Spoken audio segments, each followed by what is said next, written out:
So it is really an honor to be here. I want to thank the committee and the Center for the Humanities for inviting me. Especially when I saw the lineup, I was a little puzzled as to why I was here, but I'll do my best. So the Kindling of a Flame, I want to first refer to what I believe is the original source based on some investigation I did online. Thanks to technology, we can do these things very easily now. Does anybody by any chance know where this quote comes from? Since this is I'm guessing a lot of humanists, there might be some chance. Okay, but it is actually reasonably obscure, but it's often attributed to a whole bunch of people like Socrates, or to, I've seen an instance of it being attributed to Nelson Mandela. And towards the end of the talk, I'll talk about who actually said this. But the whole point, of course, of the analogy is that education is not really about the dumping of facts into our brains. It is not about memorizing information. It is not even strictly about acquiring knowledge, but more about the kindling of the motivation and curiosity that hopefully make us want to learn. And I think this is an apt analogy for everything that I'm going to say, because a lot of what I will say about technology is based on the misguided notion that education is actually about filling a vessel, about dumping information into our brains. So I'm going to start with this very interesting photograph. As you can see, there's a boy at a laptop. This is in a rural area of India, and there's a cow right next to him. This is a photo of this particular project with this laptop called the EXO project. And the organization that started this laptop project is called One Laptop Per Child. It was founded by Nicholas Negroponte, who is also one of the co-founders of the MIT Media Lab. And as you can guess from the title of their nonprofit, the goal was to provide every child with a laptop, every child in the world with a laptop, because he felt that in places where, for various reasons in the developing world, they could not afford good teachers for everybody, a laptop that was well designed would substitute for a teacher. And because kids are naturally curious, they would teach themselves. Negroponte's own words about this are that kids need the newest technology, especially really rugged hardware and innovative software. And when I was in India between 2004 and 2009, I also worked on projects in rural areas like this, often with different kinds of digital technology, with the goal of seeing whether the technology could actually contribute to education. Many of you are associated in some way with Western Michigan University, and in the university, the way we talk about technology is often about online courses. So this is a quote from the president of edX. We believe we can provide truly world-class online courses to everyone, everywhere, regardless of social status or income, while also improving on-campus education. I mean, they are doing everything through these online courses. Meanwhile, our Secretary of Education from Michigan itself, Betsy DeVos, says one long-term trend that's working in our favor is technology. In the internet age, the tendency to equate education with specific school buildings is going to be greatly diminished. So these claims about what technology can do for education are not just being made by technologists, not just by people who are strong proponents of the technology for various reasons having to do with technology, but also by people who are leaders in education. And this is one of the few areas in which our country is interestingly agreed. So Secretary of Education Arne Duncan, who was the Secretary of Education under President Obama, also says technology is a game changer we desperately need to both improve achievement for all and increase equity. So what I want to do for the next 40 minutes or so is basically question these claims. And these are claims that are routinely made by all kinds of leaders in our world these days, and they rarely get significant pushback, right? So these days, if our president, who is very prone to saying things that people push back against, says something like, something a little bit crazy, there's an entire uproar about it. But I would argue that these kinds of comments also deserve a certain kind of pushing back. And so what I'm going to do is talk about this from several different perspectives. My own background is that I am a researcher both in computer science as well as to a certain degree in education. And I've also taught in a wide range of circumstances, everywhere from third grade students to now PhD students in a university setting, And then 3 years ago, I became a father to a son, and even though he's only 3 years old, already I am grappling with issues of where to draw the line in terms of technology. And I see a lot of nodding heads, so that means there's a lot of parents in the room.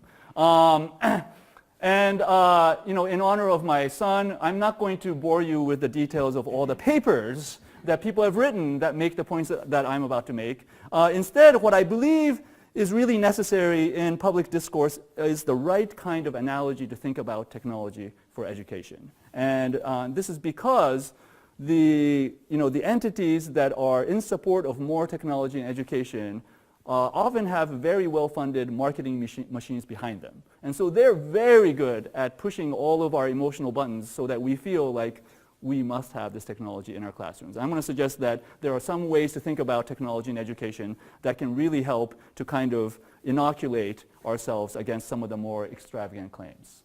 And also in honor of my son, I'm going to talk about 3 things that really occupy the majority of his waking life. And I'll start with food. So,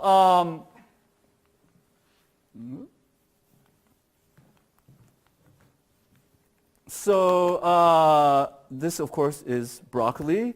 And one of the interesting things about broccoli is that most kids, at least when they're young, really don't understand why we should eat it, right? And so I want to start by asking a question. Which of the following things do you think is most likely to cause a child to eat broccoli, assuming that he or she is not initially inclined to eat it? Okay, now I know there are lots of parents in the room, so I'm sure you'll all get this right. Okay, who thinks A? Putting it in front of them every day. Okay, a couple people. Okay, I'd like to know whether this has actually worked for you. And who thinks B? Doing one of these other things, right? At least my experience has been, and I have to say I have not done a scientific study about this, but my experience is in fact that you have to do one of these things.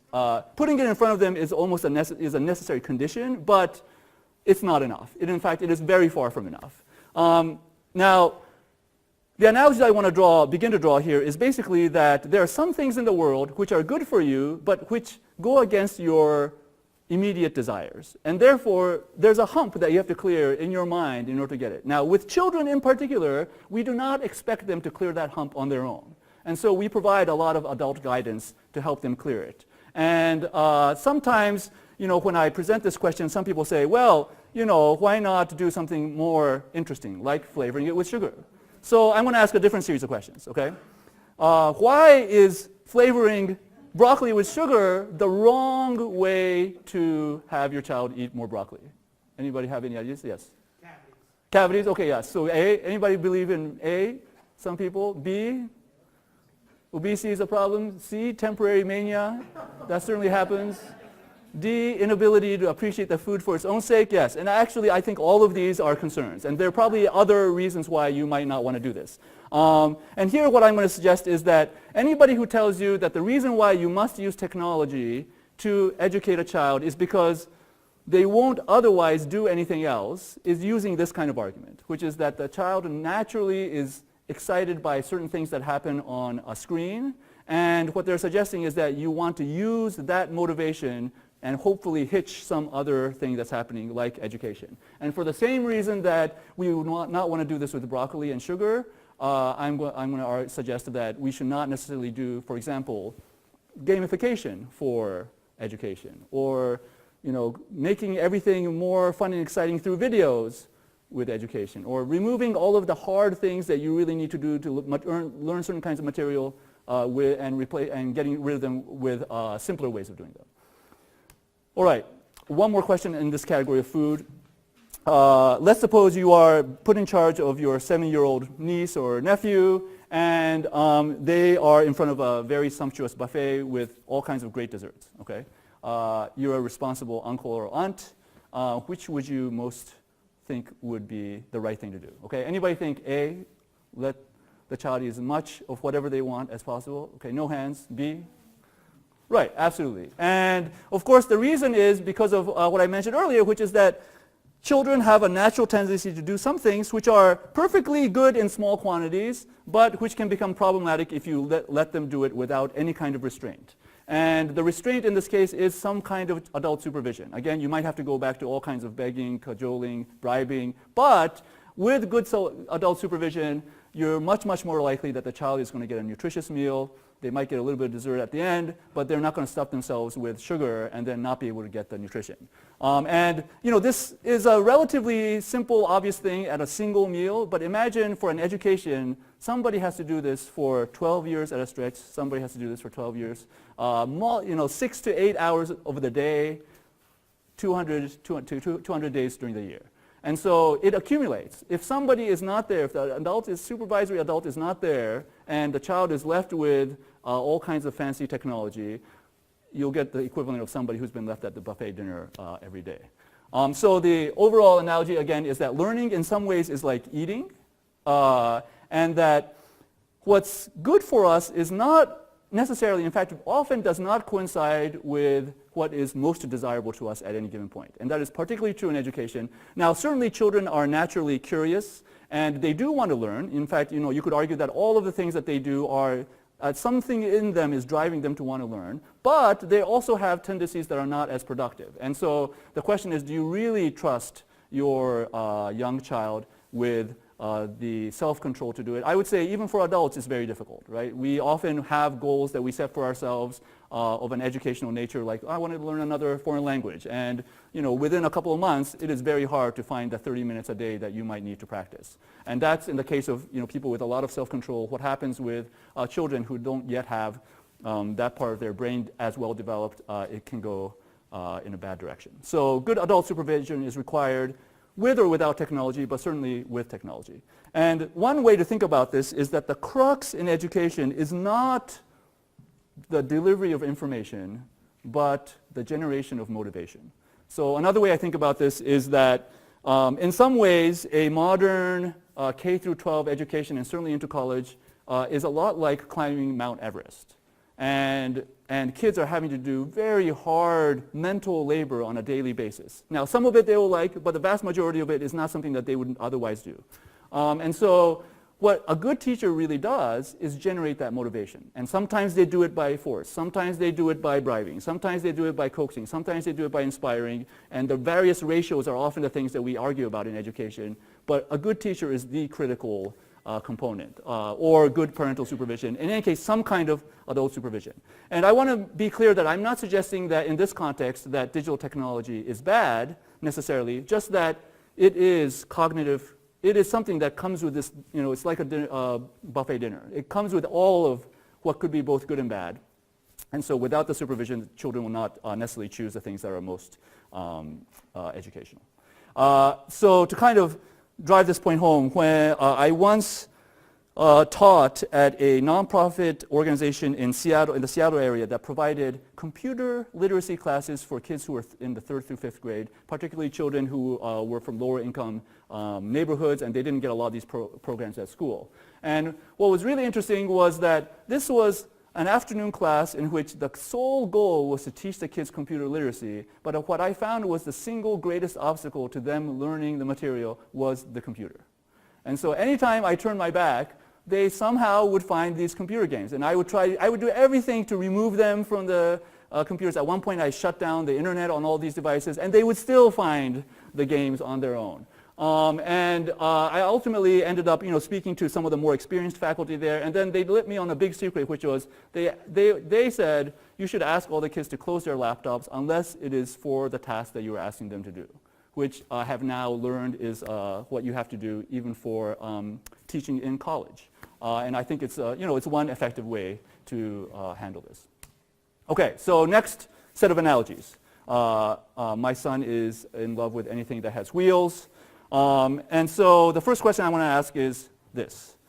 Which of the following is least likely to help you get a job at, say, Ford Motor Company? Okay, so this is forced choice. You have to pick one of A, B, C, or D. Anybody think A, a PhD in mechanical engineering, B, experience as an electrical engineer, C, being the CEO's cousin, or D, having driven a 60-mile round trip to high school for the last 80 years. Okay, great. So by the way, I should tell everybody there are very few trick questions in the questions I want to ask. With intelligent audiences, everyone's like looking at it like, oh, this must be a trick question. Nothing like that sort. Okay, very obvious answers here. Right. So now I want to argue that even though this is very obvious to all of us, that many people make a different kind of mistake with respect to computer technology, which is that increasingly people think that the more time my child spends at a computer, the more likely he will be to get a job in Silicon Valley, right? Which makes no more sense than the more time my teenage child drives a car, the more likely he is going to become a car engine designer. The two things are fundamentally different. You can spend as much time as you want on Facebook, and it is not going to make you any more likely to be able to code and write computer software. It is not going to make you any more likely to be a good accountant. It is not going to be any more likely to have you become even arguably a great communicator, marketer through social media. And so the idea is that computer literacy by itself doesn't increase job prospects. And one of the things I find is currently happening among people who are pushing technology into schools is that they are preying on the fears of parents who are all worried that their kids are going to be behind if the computers are not sitting in front of them all day, because these other smart kids in Silicon Valley all seem to be working at computers all the time. And I would argue that that is an inversion of cause and effect, right? The employees of Silicon Valley companies certainly engaged with computers at some point in their lives, but it wasn't because of the computers that they became employable in that way. It was because they had very strong foundations in other subjects like mathematics, communication, writing, and so forth. This is a photograph I took of a gentleman that I eventually met soon after I took this photograph in a Detroit area Starbucks. As you can see, he has a very fancy device. But as you can also guess, he's homeless. So this is a man who had a Facebook account. He had access to the internet, which I was also surprised by. And I'm not sure how he got this device, but for whatever reason, he was quite capable of using the device itself. And what was interesting was that it didn't help him at all in terms of finding a job, giving him job prospects, even giving him the education that he might need in order to find a job, and so forth. And so this idea that computer literacy itself is the thing that is going to help you get a job might have been true for a very thin sliver of time when we needed a lot of people who needed to operate computers, but it is no longer true in our economy where basically everybody can use a computer, but the people who can program them or run them are still few in number. Incidentally, I think there's something happening in our society that is the opposite of the the opposite of the digital divide. So starting in the 80s, we used to be concerned that people from lower income households had less access to computers, and that there was an increasing digital divide between the people who had technology and the people who did not. These days, I think something very different is happening. This is Steve Jobs and his family. He is on the record with a New York Times reporter saying that he does not give his kids any access to the iPad. And in fact, he restricted the amount of technology that his children used. And more when I speak to parents who have the kind of education that we all do, they all say they are trying to find ways to curtail the amount of time that their kids spend on computers.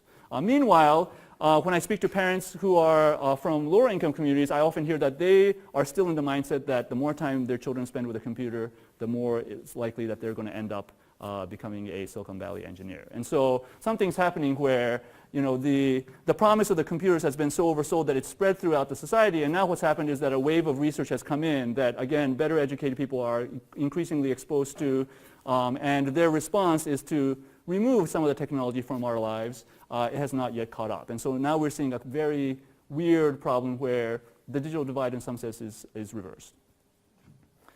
Okay, another question. Imagine you're the CEO of a for-profit company.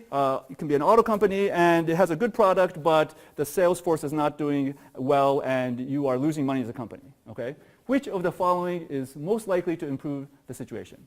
A, create a new strategy. B, replace the leadership team. C, provide more training to sales staff. Or D, buy the newest iPhones for all employees. Okay, and that's the response that I get when I pose the same question to people who are venture capitalists, to people who are serial entrepreneurs. Nobody who understands how business works ever imagines that the reason why a company is failing is because of the hardware that their employees is using. And I've never heard anybody say this is going to be the thing that fixes it, nor will it be upgrading the data center or giving everyone new productivity software. And so, there's a debate as to what else you might need to do, but it is almost never about fixing the technology that people use in the organization to make the organization work better. Unfortunately, for some reason, the same technologists and entrepreneurs and venture capitalists, when they start thinking about how they're going to address problems of education, they think the answer is, let's give every child an iPad or a laptop or an iPhone. I think it was about 2011, the Los Angeles Unified School District opted for a program in which they were going to spend $1 billion to provide iPads for every one of their children on the basis that these kids were behind, the school system was not meeting all the children's needs, and so this would be the quickest way to fix that problem. One of the interesting things about it was that the project came undone in a very spectacular and public way for reasons that had relatively little to do with the iPads themselves and almost everything to do with the poor management of the bringing of the technology into the school system, as well as the fact that a lot of the kids immediately found that they could hack these things so that they could get access to the things that they were interested in and not stick to the curriculum that was provided on them. So all of this, again, is to say that, that people intuitively understand that technology isn't going to solve the problems of some kind of organization. They often understand it for their own realms of work, but then when it comes to solving other people's problems, and education is one of these things where we all think we're experts because we were students once. We decide that this is a problem that can be solved with technology. Okay, finally, last car analogy. Which of the following is, again, least important factor in arriving at your destination successfully when you're in a car? Okay? Who believes A, being a safe, experienced driver, or B, knowing where you're going, or C, having a turbocharged engine? Okay, good. C, yes. No trick questions. The analogy that I want to make about digital technology is that it basically amplifies underlying human forces. So if those human forces are already going in the right direction and know how to get to their destination and are safe in doing so, then better technology will certainly help them do it better. So if you have a faster engine, you will certainly get to your destination faster, assuming that you are going to the right place. On the other hand, if you're not sure where you're going, or you don't know how to get there, or you don't know how to drive, or you're not a safe driver, then it doesn't make a difference how powerful the engine is. You're not going to reach your destination. And I would argue that this is exactly what is happening with many of the areas in which we are, as a country, are facing challenges, whether it is education for kids in certain communities, or whether it's healthcare for everybody. The fundamental issues are that as a society, we haven't necessarily agreed upon the destination or how to get there safely. And so no amount of well-designed technology actually helps us get there because the car is not pointing in the right direction. And so in some funny ways, things are getting worse. And one of the interesting things about this phenomenon is that as the technology becomes more powerful, it is more important for the people in the driver's seat to know what they're doing. So you can think of this in terms of, if you have a regular car, you need a driver's license. You need quite a bit more special training to be able to drive a race car. And then if you're going to become an astronaut and drive the space shuttle, you need a lot more training. So as the technology becomes more powerful, the initial direction that you set it in and whether you can course correct becomes even more critical, and therefore the human beings behind the wheel or the levers become even more important. So all of these things are basically to suggest that the idea that technology itself is the game changer that is going to fundamentally alter our education, make it more equitable, I think is fundamentally mistaken. And I want to broaden the scope. So far I've been talking about examples that are relatively individual or at the classroom level or the school level. Here is an interesting graph of the comparing the U.S. Expenditure on a per pupil basis, adjusted for inflation in that light blue line. And then here are SAT scores for students over time when they are applying for college. And the basic thing I want you to notice is that we have been spending over the last 40 to 50 years 3 times as much on a per pupil basis But it's not that our students are necessarily coming out more educated. Now, arguably, SAT scores as a metric are poor, but it's not, I don't think anybody here would argue that our students are much, much better at critical thinking than they were in the 1970s. I don't think that's true either. And what I want to point out is that this phenomenon, however depressing it is happening at the same time that we have had a golden age of digital innovation, right? So if it was true that digital technology, the invention of it and its mainstreaming were the reasons why education should be getting better, then the combination of these graphs suggests that that is not true. In fact, one of the questions we should be asking is, where is this money going? A lot of it is to this, and it is not helping this line. And this phenomenon, it goes well beyond education. So I'm going to show you another graph. This one is about the rate of poverty in the United States. The rate of poverty declined from about 1940 until 1970, and then since then it's been stagnant. Right? It has not really improved dramatically. It actually went up since the latest recession. And this is, 13, 14% is pretty embarrassing. That's more than 1 out of 10 people in one of the world's richest countries. Again, the very companies that tell us that their inventions are contributing to the US economy are not making a dent in this problem, despite the fact that they're certainly doing something. The other thing I want to mention is that, a lot of times you hear about how, maybe it's not about the information delivery, it's really about the communication. Well, thanks to social media, today we have many, many more ways to connect with each other, we interact with each other, and therefore we must be more empathetic with other perspectives. That is not borne out, as most of us who've been watching recent politics know. The degree of political polarization as measured by political scientists and people who study communication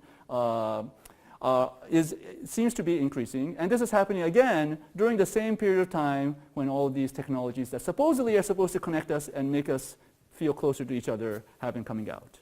And then finally, sometimes people ask me, well, what about all of this texting to Haiti that we seem to be doing? Aren't we more generous now than before because we have better ways of giving? Here too, also not the case. So since data has been collected about giving to charitable causes, the rate of giving as a percentage of GDP in the United States has been about a constant 2%. And this is in spite of the fact that we now no longer need to write checks. And if you introspect a little bit about this, it's immediately obvious why this is, right? So for example, I give, let's say, 10% of my income to various charitable causes. It's very difficult for me to give even another 5%, right? It all of a sudden cuts into all kinds of budgets that I have. And certainly I could not do 20 or 30% without really thinking very hard and having some serious discussions with my family. And I think that's the case with almost everybody here. It's not a question of the technology making it easier. It's that some fundamental aspect of our motivation is not changed by the technology. The technology makes some things happen, but only if those human forces are there. So once again, the underlying theory that I now subscribe to is that for the most part, digital technology only amplifies underlying human forces. And that can be a great thing if those human forces are positive and well-intentioned and capable, but it also means that things can get worse if those human forces are negative, and in many cases the human forces are indifferent, and so not much happens. And I would argue that the reason why the rate of poverty in this country has not changed despite the technology is that the technology doesn't have that much to amplify. As a society, I don't think we believe as a society that the elimination of poverty is a priority, and so we haven't made it a priority, and so even though we have terrific technologies that could be used towards that end, they're not being pointed in that direction. So one last set of analogies. Actually, I'm just going to ask one question. So what do you think it would take to raise a country, a nation of concert musicians? Any ideas?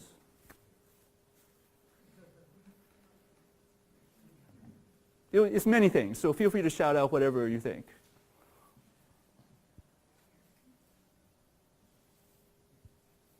Any musicians? There must be some, or even amateur musicians. Lots of practice, thank you, definitely that. Lots of practice. Good teachers. Some bribing. My sister-in-law I have two nieces that are in the symphony, and they paid them money to practice. So it works. Absolutely, yeah. So again, any way to get people to practice, right? So practice is critical, absolutely. There's that joke about how do you get to Carnegie Hall, practice, practice, practice. Anything else? Actual instruments, certainly, yes. Anybody else? Require everybody to take music classes, yes. I think popularizing scholarships for music. Okay, popularizing, yeah. So you mentioned two things. I would say scholarships as well as popularizing music itself. Absolutely.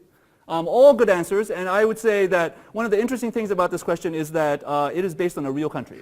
So in the 1970s, this man, Jose Abreu, who is Venezuelan, and his profession was that he was an economist, but he was also a classically trained musician. And in the 70s, he noticed that because Venezuela was reasonably wealthy as a result of oil, it had a number of very good orchestras, national orchestras, but they were all peopled by musicians from Europe and North America. And so he asked this question, why can't a country like ours actually have our own classical musicians? And so he did something that in Silicon Valley would make a lot of sense, which is he started a garage orchestra.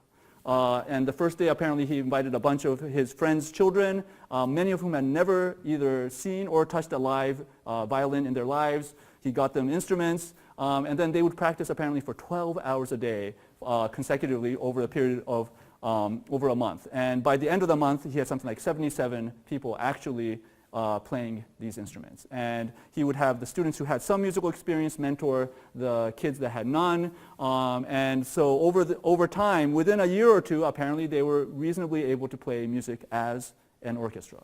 Eventually, people began to notice. So I think within 3 years of its founding, the president of Mexico invited this particular orchestra to come to Mexico to perform. And within a few decades, the Simón Bolívar Orchestra, which is an orchestra that became the eventual flagship orchestra of this organization, started performing in international venues. They played at Carnegie Hall, they played at the Kennedy Center for Arts, they played in all kinds of venues in Europe. And while this was happening, Jose Abreu kept trying to lobby for funding to do this in his country.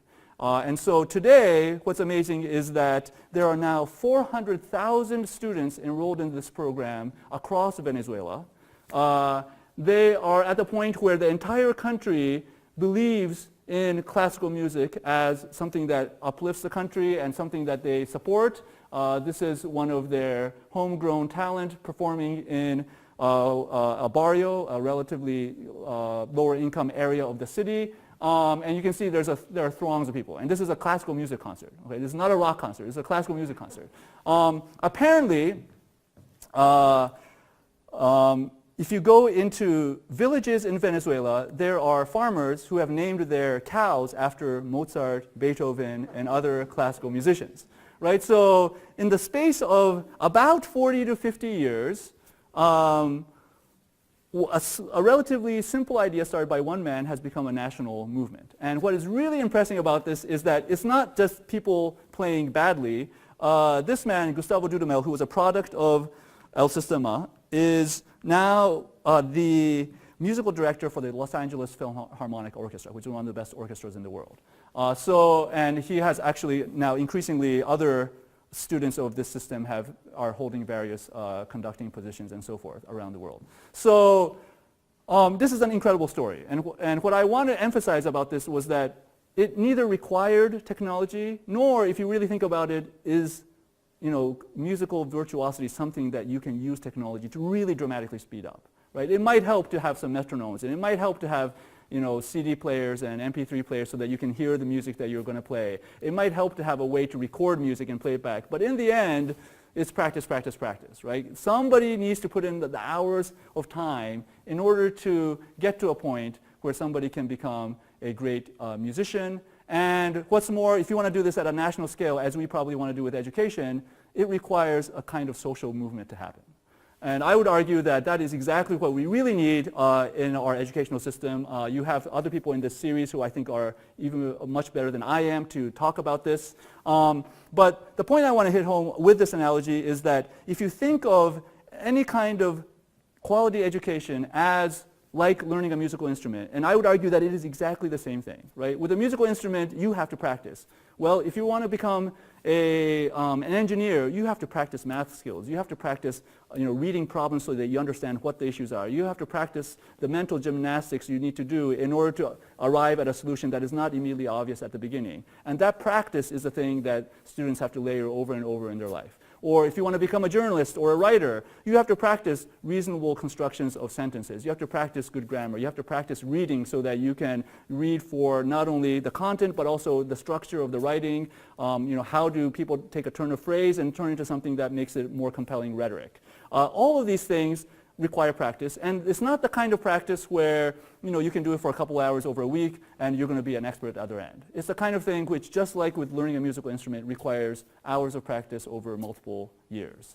And if we think of education this way, then I think we will be much less likely to imagine that there's some secret magical gadget that is going to cause a 6-year-old to suddenly master whatever we expect them to learn in first grade, and with it be able to learn everything all the way up to college and so forth.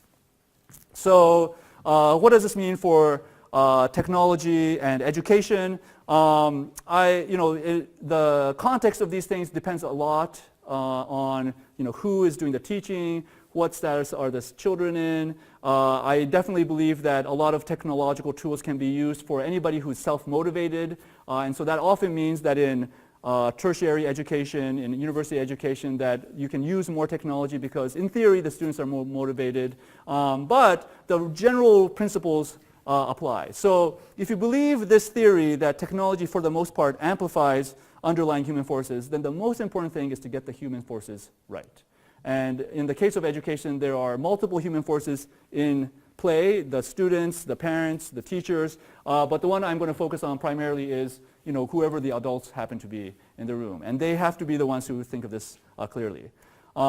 Again, I think this is something that most of us have good intuition for. So when I lived in the Seattle area, I had a friend who used to tutor for this particular high school. This is called Lakeside High School. It was the high school that Bill Gates went to.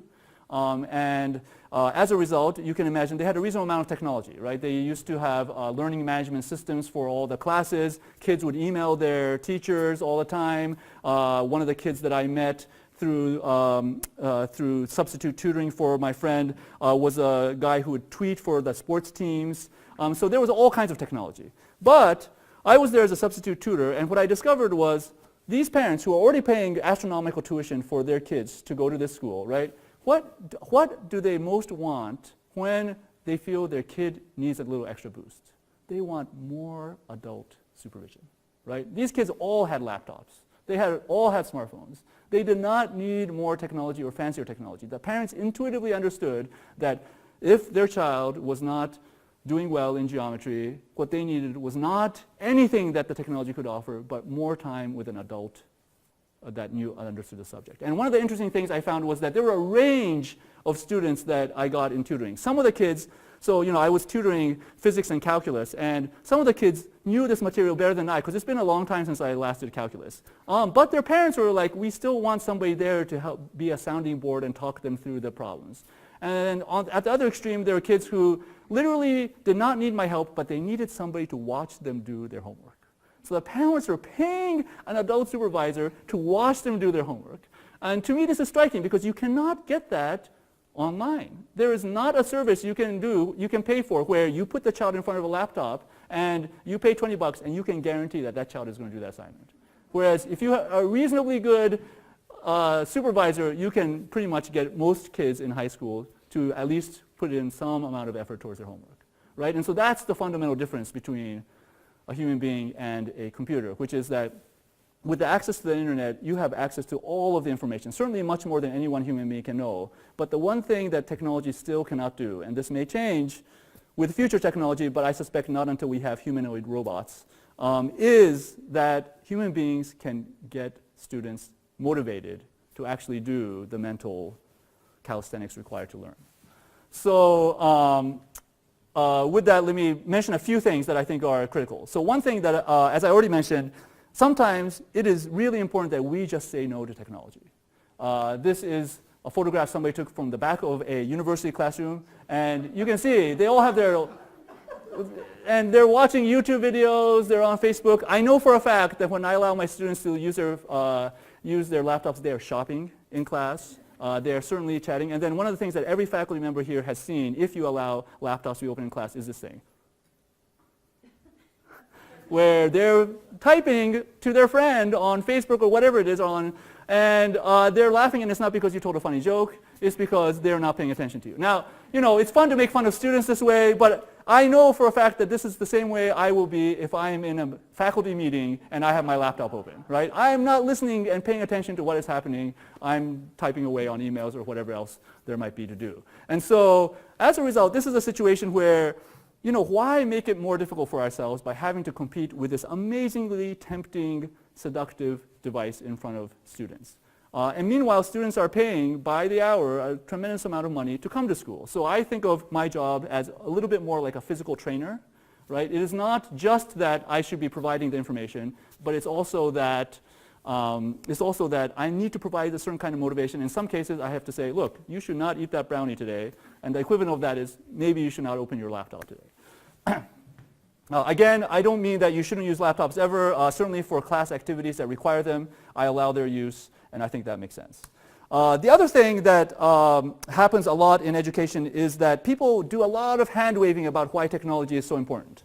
And when you really ask them what it is that they are after, that they think the technology is going to do, they'll just go back to more hand-waving. They'll say, oh, yeah, these kids are digital natives, so they need to be taught in their own language, and the language is technology, and therefore they need more technology. But they won't tell you, well, if you use this particular software program, it has been shown that kids actually learn this kind of mathematics in this particular way. The number one critical way to think about technology in the classroom is that any use of technology has to have a pedagogical goal in mind. And if teachers did that, if faculty did that, my guess is we would go back to the earlier recommendation, which is a good chunk of the class time we would not be using the technology because there is really no reason why it needs to be there. One of the things that I find in my classrooms where I ban technology is that a lot of my classroom time is spent in discussion, and every year at the end of the course, in course evaluation, the same students who grumbled about not being allowed to use technology at first are the ones who say, I'm really glad you made everybody not use the technology because I've never had discussion like this in other classes. And it's because if you're doing this, you're certainly not going to participate. And then finally, again, if you believe that technology amplifies underlying human forces, then even students' use of technology will be better if they get the foundations right. So, if you're going to become a social media marketer, it is all the more important that you know how to write a good sentence and that you have read a wide range of literature, because that's going to help you be a better rhetorician.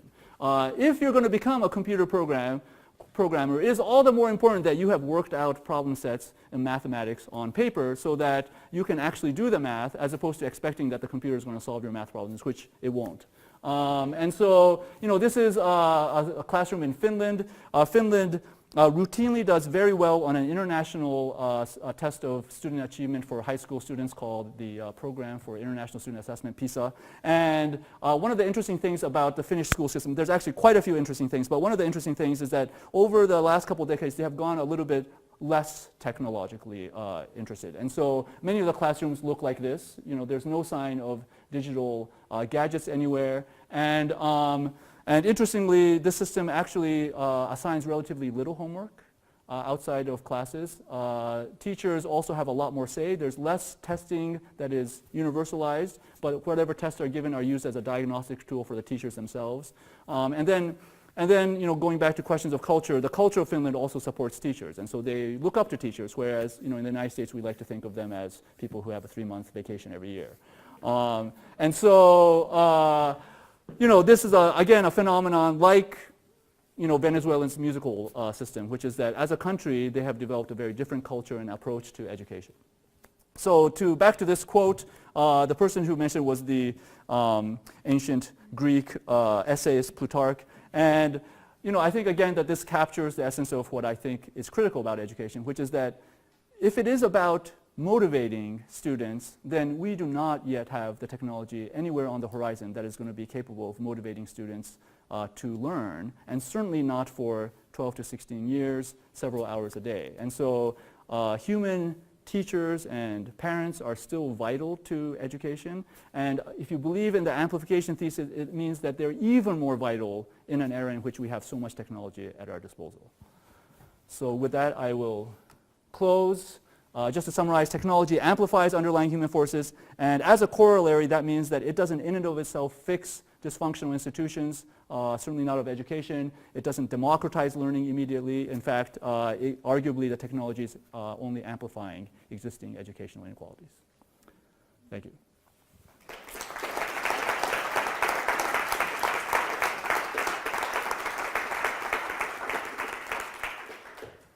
You have some questions? Yep.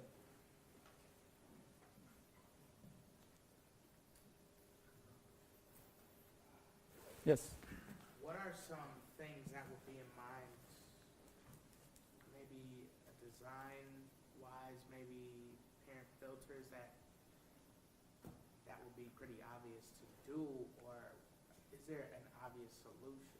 You mean, it sounds like you're asking for a technology solution. Did you guys go back from that technology solution all the way back to the parent guardian supervision? Like, is that where you... Well, so yeah, I've actually done, so again, when I was in India, I probably did about 10-ish different projects that were about using digital technology to enhance education in the Indian government school system.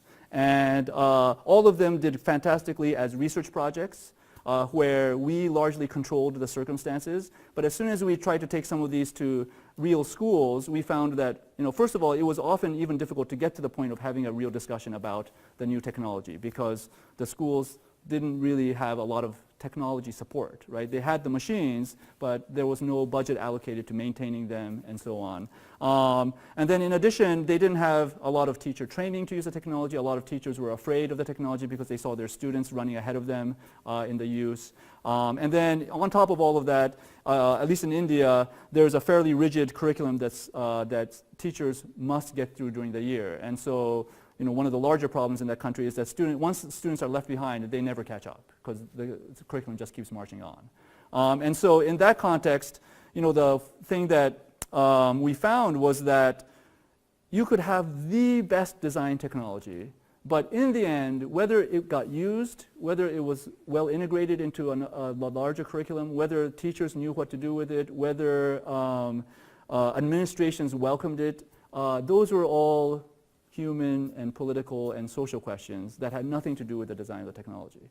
And I would say the same thing with a lot of software, which is that these days we have a lot of amazingly sophisticated software and hardware to do amazing things. But the decision of which ones to use, how to curate which ones are actually positive for education versus not, is still a human decision, right? And it's a decision that we don't have any easy way to solve technologically because the technology companies are all trying to outdo each other in getting your attention to use their product, whether it's good for education or not. And so again, we are in a world where there's a great technology out there, but its proper use is a human question. And so, for almost every solution that is in the context of technology, there is an aspect of the solution that could be technological. But in the end, whether the right decisions are made about it is still a human decision. Yeah, thank you.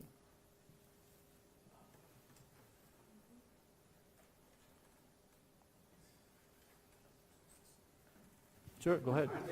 Are there certain technologies where you see the same function? Maybe you guys have done research.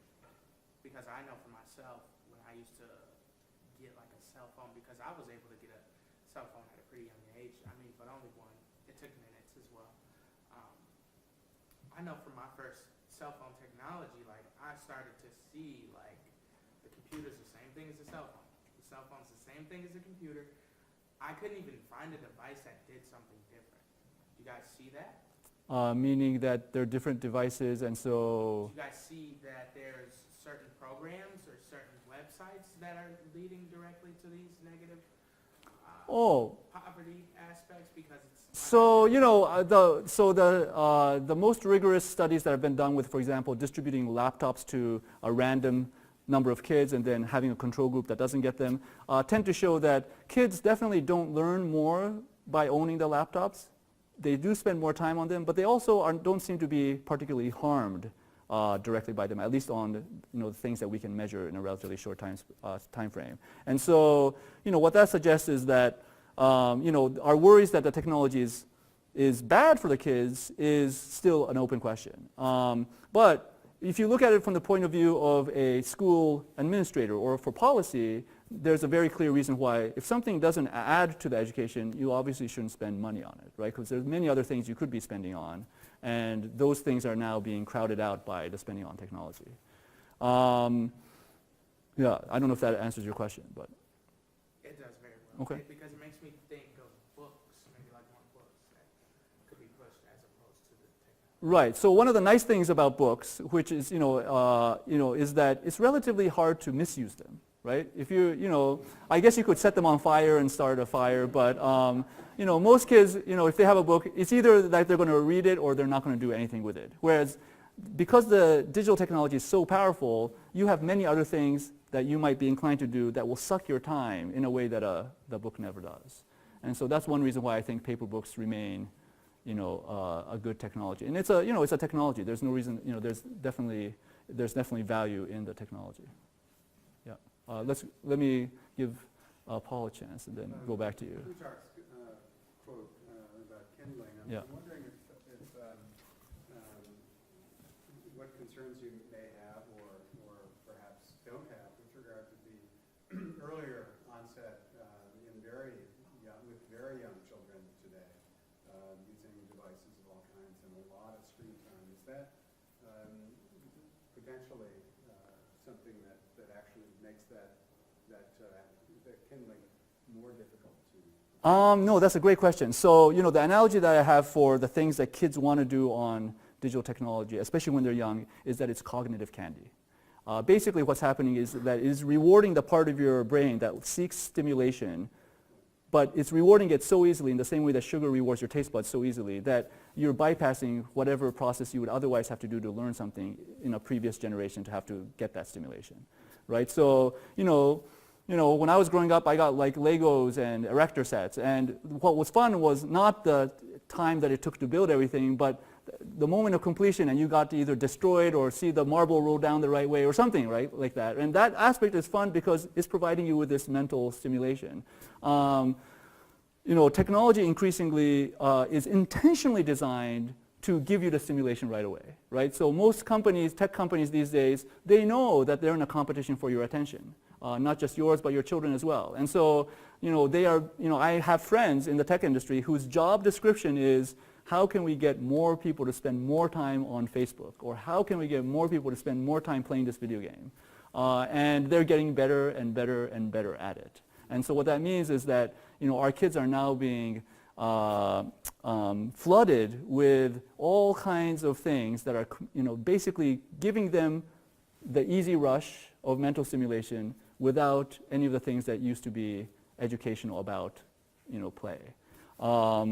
So yeah, with my 3-year-old son, we try to keep any kind of screens away from him, except where he is FaceTiming with his grandparents, and also on the plane, where we quite frankly use it as a babysitter, because as soon as he sees a video, he is like locked in. And when you see it, it's a little bit scary because you're like, okay, nothing else absorbs his attention like this. And here's this thing, all you have to do is flick the switch and it does it.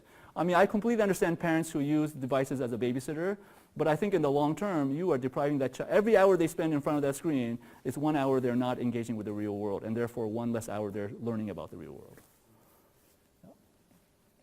The American Academy of Pediatrics has very clear, they used to be clear, but clear guidelines about what they recommend for children and digital devices. The previous instructions used to say, up until 2 years of age, no screens. And then from there, they start saying, an hour or 2 a day is okay, and up through teenage years, basically no more than 2 hours. The current instructions are, in some ways, more accurate and nuanced because they're based on more and more research that has been done, but they're also a little bit harder to grok because they say things like, well, it's okay to have a little screen time, but it should be the parents should be interacting with the child while they're watching things. And I think that kind of starts to muddy this water. To me, it's much clearer to say, okay, until 2 years of age, let's not have any screens. Yes, Sandy. So before the talk started, we were talking a little bit about the way that the particular technologies we're talking about influence the way that we concentrate or don't. It's related kind of to the work of learning, but it seems to me it's problematic in some other respects, right? So if I want to use the book technology, it seems that perhaps it's harder for people to focus. Yes. As long as it takes really to, for the kind of reading comprehension that I might want students to get out of the reading. And it's because of the way that they usually skim and consume other texts.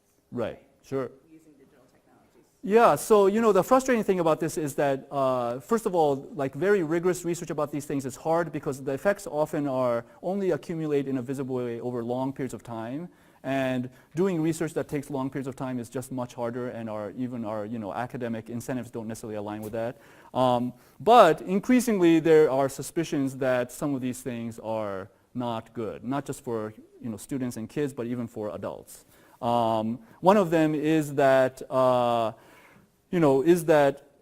as we, for example, consume more content through video, that we're actually, I think, becoming a less literate society in the sense of textual literacy. And there's something about text literacy that I think we do not fully appreciate as much as, many of us do as individuals. But as a civilization, I think we are underappreciating what an incredible thing it is to be able to read and write words, right? Because it's a process whereby you're basically training your brain to immediately conjure up upon, this visual stimulation of what look like squiggles, to immediately conjure up very complex ideas. And so it's a constant process of production in your brain, whereas video is the exact opposite. It's like everything is being spoon-fed to you, so you don't need to think that. And so what it means is that reading is an active process of creativity. Your brain is creating images in your mind and other associations in your mind all the time.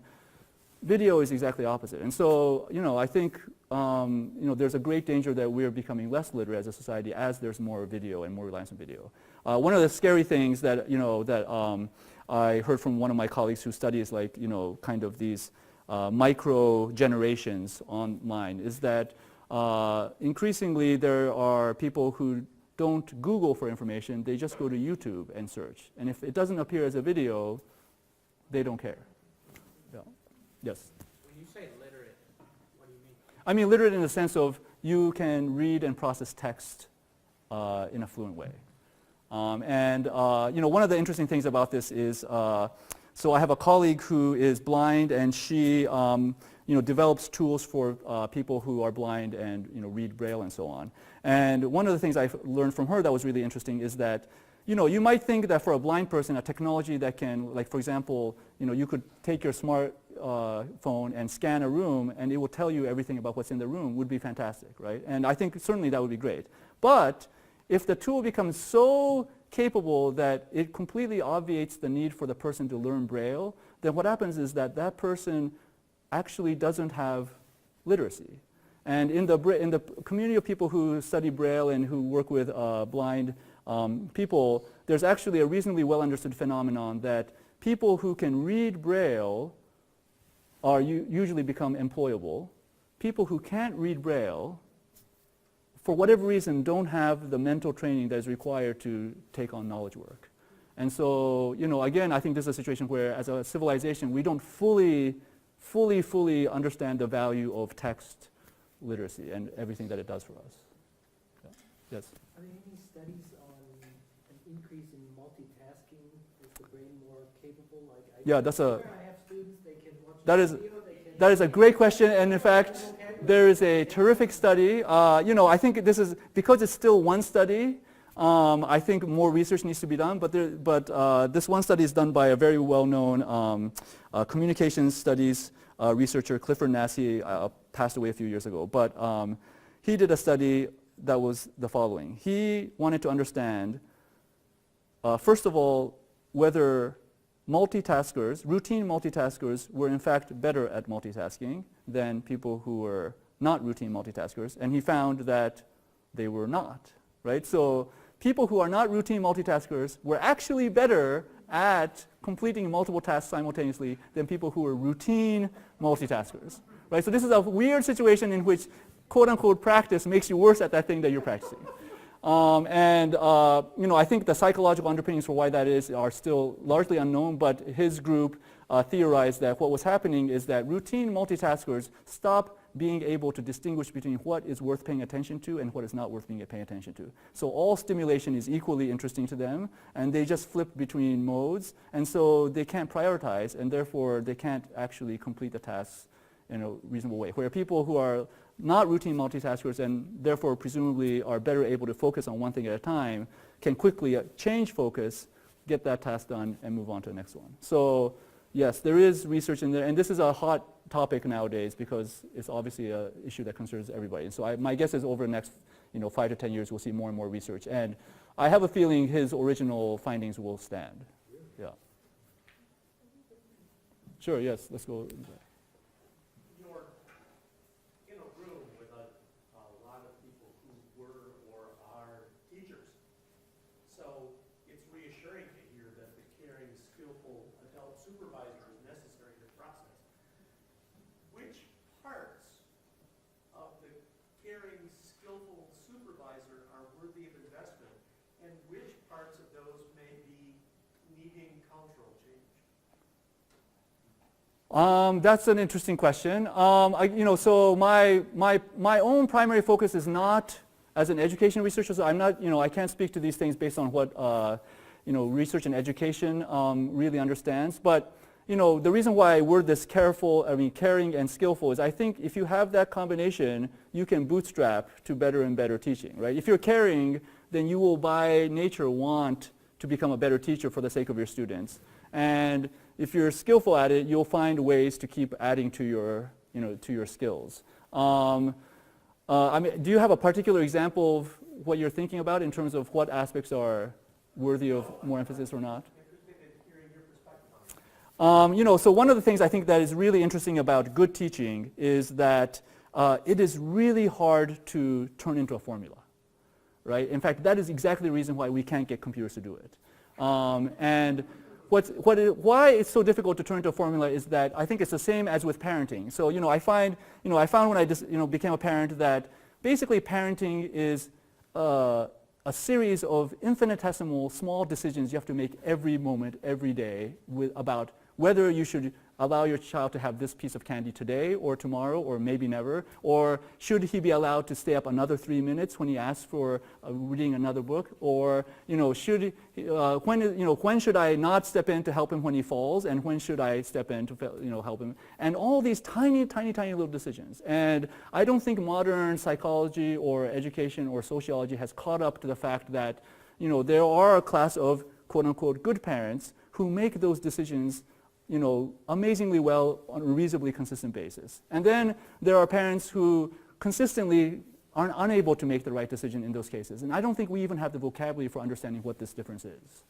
And so as a result, I think, this is partly why we don't understand what good teachers are, thoroughly, although there are certainly things that you can do very clearly. Like, so for example, in undergraduate education research, it's reasonably well established that students appreciate three things in a teacher. One is that they are willing to make things relevant to whatever their goals are. So if they're interested in career, they know how to make that material relevant to their careers. If they're interested in learning for its own sake, they know how to make it relevant for that, etc.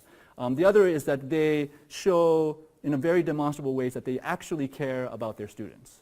That's interesting because one of the interesting things about that is that it's true even for the students who don't necessarily go out to seek additional help. Just the fact that they perceive that the faculty member cares about them makes a huge difference in how they perceive the instruction. And then the third thing is that the right amount of structure is provided. Right? So it can't be too much structure so that they feel like it's just rote tasks. On the other hand, it can't be too free of structures, where they don't feel like they have the scaffolding to learn these things. So that's true of undergraduate education, at least from what I understand when I talk to my colleagues who know this stuff better. For K through 12, I'm sure for different age groups, there are different things that make a difference. Yes. So it's just an observation, but as a parent like you, when my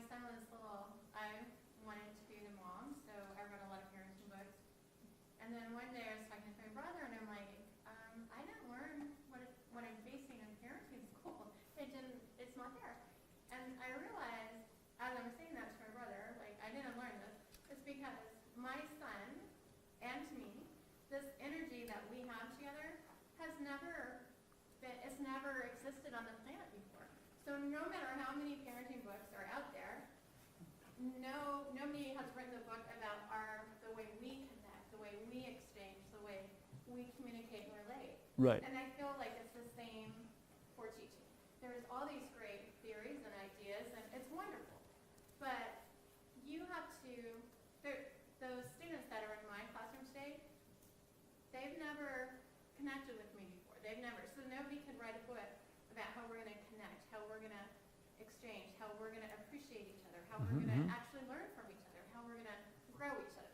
So I feel like those are, it's just a simple observation, but it helps me when I feel like I'm never going to know enough to be, I have a son who's 22, and I still feel like there's things I need to know that I don't know. No, I agree. You have to trust in that relationship too. Yes, I think you have to trust in a relationship, and to a certain degree you have to kind of trust yourself, and a lot of it is really, if you just attend to it, something that seems like a reasonable course of action comes to you. One of the things I find when I read parenting books is that they all contradict each other. So it doesn't help, right? Like you read all this information and one, so-called expert tells you to do this thing, another person tells you to do this thing, and so in the end, it's still your decision, right? Reading these parenting books I find is a great way to get ideas, but it doesn't tell you the final answer. Yeah. And so again, that's a situation where I think it is, good parents make lots and lots of these tiny little decisions on a daily basis, and they add up to something that makes a huge difference. How about here?